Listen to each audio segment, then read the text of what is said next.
Hello everyone. Let's look at shlokas 98 and 99 in Lalita Sahasranamam. Viśuddhi chakranilayā raktavarṇā trilochanā khaṭvāṅgādi praharaṇā vadanaika samanvitā pāyasānnapriyā tvaksthā paśuloka bhayaṅkarī amṛtādi mahāśakti saṃvṛtā ḍākinīśvarī. Before we take a look at the namas in these shlokas, let's quickly understand what we are going to review from this shloka onwards. So from this shloka onwards, we are going to look at the Devi in the chakra. As you all may know, there are 7 major chakras in our body. So these are all along the spinal cord. It starts with Mooladhara all the way up to Sahasrara at the crown. Sahasrara is slightly above the crown, so it's not necessarily in our body. But for general purposes, we can assume that there are 7 chakras in our body. And generally, the Lalitambika is thought of as the Kundalini energy, and the Kundalini energy is lying at the base of the spine as a coiled serpent. And then as the Kundalini awakens, it passes through all of the chakras, and as it passes through each of the chakra, there is cleansing that's happening for the individual. And finally, when it reaches at the Sahasrara, the person is enlightened.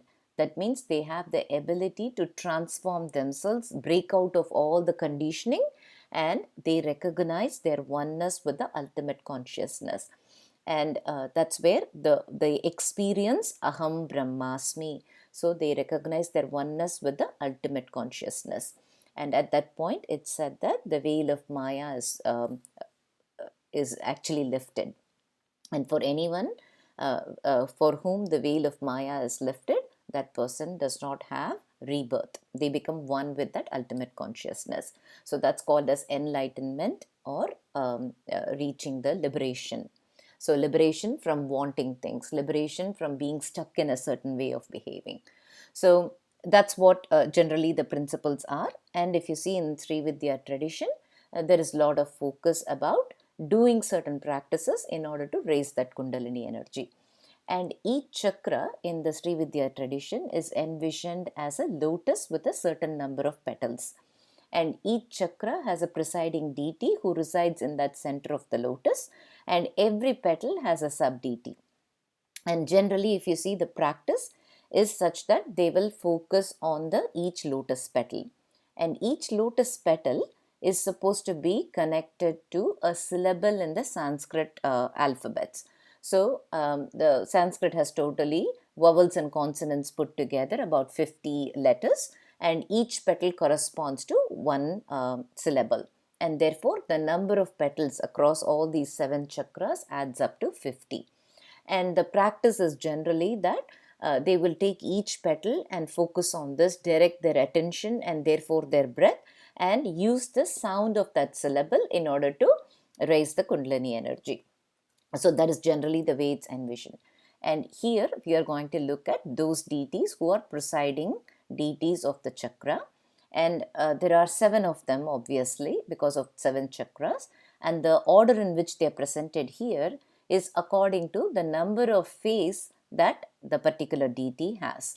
So it starts with 1 and goes up to 6. And then in the 7th Sahasrara, the deity has multiple faces. So that's how we are going to look at it. So now with that background, let's take a look at the meanings of the namas. Viśuddhi chakranilayā. Viśuddhi is the chakra in the throat. Viśuddhi chakranilayā means residing in the Viśuddhi chakra. Raktavarṇā or araktavarṇā. Rakta or arakta means reddish. Varnam is color or complexion. So she is reddish, she has a reddish complexion. Trilochanā. Trilochanā means, lochanam is eyes, trilochanā means 3 eyes. So she has 3 eyes. Khaṭvāṅgādi praharaṇā. Khaṭvāṅgam is a club. It's used in the tantric rituals, and you can call it a staff. Praharaṇā. Praharaṇā has many meanings. In this context, you can think of it as carrying. So she is carrying a club. But if you see in all these tantric rituals, they all have more meanings. So the Khaṭvāṅgam represents the ignorance or illusion, and praharaṇā means removing. So she is someone who is capable of removing that illusion. What is that illusion? The Maya. So ḍākinīśvarī removes that illusion for us. Vadanaika samanvitā, illusion or ignorance. Vadanaika samanvitā. Vadanam means face, eka means one, samanvitā means possesses or having. So she is having one face. So far what we have looked at it is residing in the throat chakra called viśuddhi, having a reddish complexion and has 3 eyes, carries a club, and she has one face. And each of these deities are actually presiding over a particular body tissue. So they are responsible for that, and they are also fond of certain foods, and that's what we are going to see in the next few namas. Pāyasānnapriyā. Payasam, as we all know, is a sweet dish. It can be cooked with rice, milk and sugar, or you can put other things other than rice. So in this particular case, it says pāyasānnam. So it's a sweet porridge cooked with milk. Tvaksthā. Pāyasānnapriyā. Priya means fond of. So she is fond of payasam. Tvaksthā. Tvaksthā means tvag means skin. Stha means standing or residing in. So she is residing in the skin, or she is responsible for the skin. Paśuloka bhayaṅkarī. Pashu means animal and lokam means world. Bhayaṅkarī means one who is scary. So she is scary to anyone who lives in the animal world. So what does that mean? So if you look at animals, animals have a certain programmed behavior, right? They have certain senses, they have certain instincts, and they just behave according to the instinct and senses. They are not capable of going beyond that, right? So if you look at a tiger, it will kill other animals. The tiger will not think that it is wrong to kill other animals, and it will behave in a certain way. A deer is going to behave in a certain way. So every animal is programmed. And that's the difference between animals and human beings. We have this big capacity for thinking, and we also have the ability to communicate, and therefore we have the ability to discern and judge and say, these actions are not good, these actions are not taking me to the next level, therefore I should change my actions in order to go to the next level. And that's how enlightenment happens or awakening happens. And anyone who does not have that tendency, who continues to live in the animal way, thinking about this is who I am, this is how I live my life, this is the way I act, these are all my desires, continues to stay attached to their desires, and their desires are driving their actions, and their life continues to be motivated by those desires and actions. So that person is supposed to be living the life of an animal, because not using your capabilities and expanding or moving yourself to the next level, that person is supposed to be living in an animal world. And when someone is living in an animal world, she is a scary deity for someone who's living in the animal world. So that means she has a fierce form. So if you don't understand who this chakra deity is, or you tend to have animalistic tendencies where you're always in a fight or flight mode, that person who doesn't think about taking themselves to the next level, for those people, she is very scary. amṛtādi mahāśakti saṃvṛtā. So she is surrounded by mahāśaktis, many shaktis like Amrita. So this Vishuddhi chakra is supposed to have 16 petals. So therefore, there are lots of deities around, and the first of them is Amrita, and there are many more deities. So she's surrounded by, as I told you all, the presiding deity is in the center of the lotus, and the petals all have sub-deities. So one of the sub-deity is Amrita. ḍākinīśvarī. So what is the name of this chakra deity? Her name is Ḍākinī. So Ḍākinī is the presiding deity who is governing the Vishuddhi chakra. So she is residing in the Vishuddhi chakra.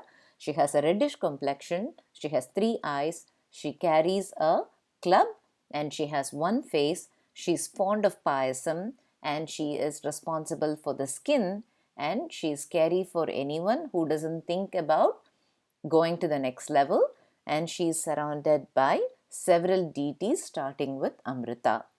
So that's the name of these two. That's the meaning of these two namas. So let's now look at the 2 stories, one connected with pāyasānnapriyā and another connected with the nama khaṭvāṅgā. So let's take a look at the first one with pāyasānnapriyā. Once upon a time, there was a king in Kerala, and he was the king of Chembakesari. And this king happened to be very good in chess. And he was really proud of that, and he enjoyed playing chess with anyone who would play with him. And most often when the king played with the opponent, he always won. So he was that good at chess. One day, a sage came to the court of the king and he challenged him to a game of chess. And the king, obviously so interested in chess, immediately accepted. And he said, because you've challenged me, you should name your prize. So if you win the game, then whatever you want, I will give it to you. And so the king told the sage, tell me what you want if you win. The sage was thinking about it and he said, see, after all, I'm a sage. I don't have any needs, so I don't want anything. Let's just simply play a game. But the king insisted. He said, no, you have to pick something. And the sage thought about it a little bit and he said, look, I live a saintly way of life, so I don't have need for anything. So it's enough if you just give me some grains. And the king was a bit disappointed. He is this big king, and somebody comes to his court and wins a game against him, he would not just give him rice. He said, no, please ask for something else. Ask for chariots, ask for horses, ask for riches, I'll give you property. Tell me anything. But the sage kept saying, no, I'm a sage, so I don't want all of that. It's enough if you give grains of rice, but according to the condition I set. So then the king said, okay, fine, whatever condition, because already the king is feeling this guy is only asking me for rice. I'll just give rice, what's there. He was even willing to give lots and lots of gold coins if he wins. So then the sage said, no, if you just meet my condition, that is enough. I won't ask for any more. So the king said, okay, go ahead and state your condition. So what the sage said is, I want you to give me grains of rice, and this is how I want you to do. For every square in the chessboard, so we'll start with the first square, and you give me 1 grain for the first square, and then double that and 2 grains for the second square, and then double that, so there will be 4 grains for the third square. Like that, every square you have to keep doubling the number of grains that I have in the previous square, and like that you go, and whatever is the number at the 64th square, that many grains if you give me, that's enough. And now what he's talking about is grains of rice, like that one individual grain of rice. And the king thinks, oh, he's asking for very little and already he's feeling so generous. He says, I'll accept your condition, let's go play. So then the king and the sage start to play the chess game, and it is a very intense match, and the king is finding that the sage is really good. And the king was no less. He's done this many times, so he's also giving a tough fight. So they both go on playing this, and finally the sage wins the game. So the king is a bit disappointed, but he's also a sport. He agreed. Yeah, he played well, so he won the game. So the king now says, okay, let me give you what I promised I will give. So then they have to now calculate how much grains he owes. So he calls his minister and they start to look at it.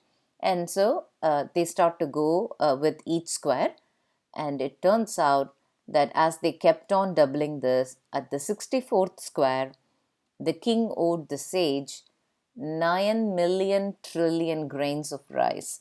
And now the king is completely shocked. So he says, go get all the rice, and they're going everywhere. They're looking at the granary. They're looking at all over the kingdom.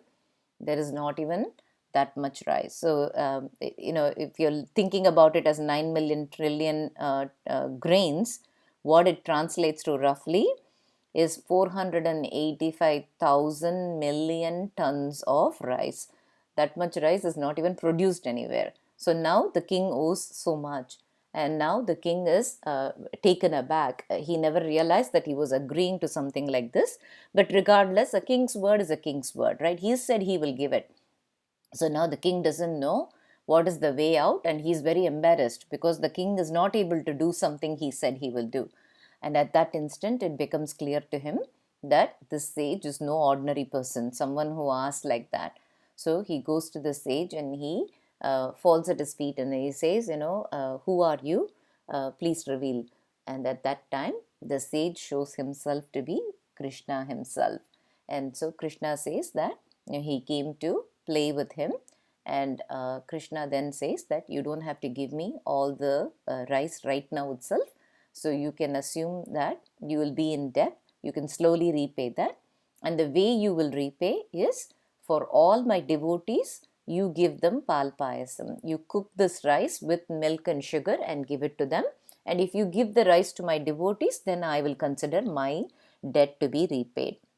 So even today, in a place called Ambalappuzha in Kerala, there is a temple called Sri Krishna Swami Temple, and there they serve that pal payasam because of the debt that the king had to Krishna.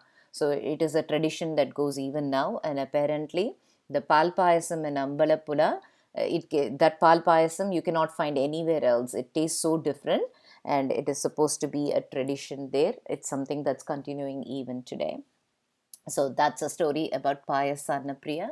We've seen many times Vishnu and Shakti are no different, they are one and the same. So here is an example of Vishnu being the pāyasānnapriyā, and that is the same as Lalita.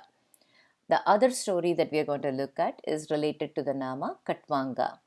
So once upon a time, there was a king on the earth, and he belonged to the Surya Vamsha, and his name is khaṭvāṅgā.